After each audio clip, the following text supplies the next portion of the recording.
سابقہ پارٹنر نے دوست کے کاروبار کو تباہ کرانے کے لیے کالے علم کا سہارا لیا اور کالا علم کرنے والے کی خدمات حاصل کر لی، اور پھر اس کی معصوم سی بہن کے ساتھ ایسا شرمناک کام کر دیا کہ انسانیت کانپ کر رہ جائے۔ مخلوق جنات اور شیطان ایک ہی مخلوق کے دو نام ہیں۔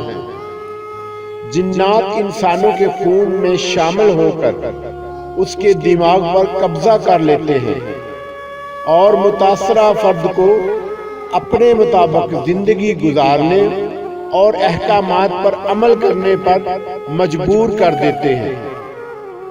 ایسے لوگ حد سے زیادہ وسیلے ہو جاتے ہیں اور سب سے زیادہ اپنی ہی ذات کا نقصان کرتے ہیں۔ چند ماہ پہلے ایک بچی کا کیس میرے پاس آیا تو اس شیطانی مخلوق کی نئی واردات کا علم بھی ہوا۔ یہ 13-14 سال کی بچی تھی۔ اس نے ایسی کوئی حرکت نہیں کی تھی کہ جنات اس پر قبضہ کر لیتے۔ انتہائی ذہین اور سکون میں ٹاپ کرنے والی بچی جس پر جن نے قبضہ کیا تھا، وہ جن بھی بدبخت مسلمان تھا، اور سب سے شرمناک بات یہ ہے کہ ایک غیر مسلم عامل نے اسے بچی پر قابض کیا تھا۔ جس دن وہ بچی، جس کا نام آپ مائرہ سمجھ لیں، میرے پاس لائی گئی، اس کے بازوؤں پر کٹ لگے ہوئے تھے، چہرے پر تیز دھار سے کھینچی ہوئے خراشیں تھی، چہرہ خوف سے پیلا پڑا ہوا تھا، آنکھوں کے گرد ہلکے پڑ گئے تھے۔ پہلے میں نے سمجھا کہ اس کو کوئی نسوانی مرض ہوگا، لیکن اس کی والدہ نے بتایا مائرہ آج سے پہلے بالکل نارمل تھی، اسے کوئی نسوانی مسئلہ نہیں تھا۔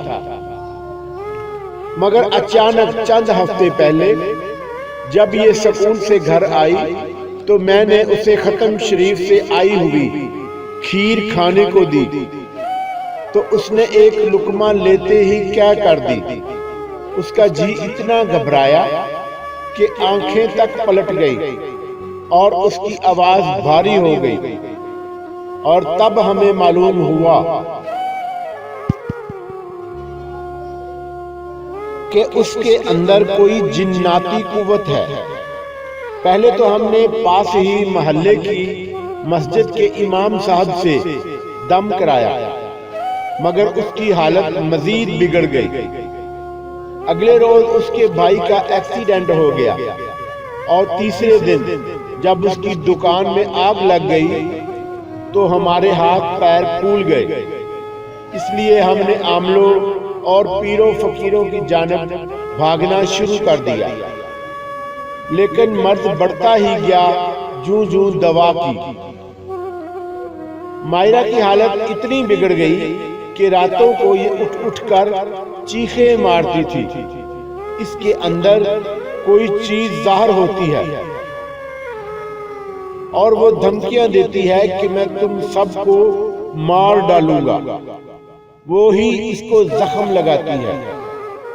اس کی کمر پر بھی ایسے ہی زخموں کے نشان ہیں کہ اب اس سے سکون سے بستر پر لیٹنا بھی مشکل ہو چکا ہے۔ میں نے انہیں تسلی دی، اور پھر جب حاضری لگائی تو علم ہوا کہ واقعی بچی پر ایک جن نے قبضہ کیا ہوا ہے۔ پہلے تو میں اس بات پر حیران ہوا کہ ایک مسلمان جن غیر مسلم کے قابو کیسے آ گیا۔ ہو سکتا ہے کہ وہ جھوٹ بول رہا ہو، کیونکہ جنات جھوٹ بہت بولتے ہیں۔ مگر اس نے بتایا کہ وہ صرف نام کا مسلمان ہے، کبھی اچھے کام نہیں کرتا تھا، اس لیے قابو میں آ گیا۔ اب تک غیر مسلم عامل نے اس کو کئی لوگوں پر ناحق چھوڑا تھا۔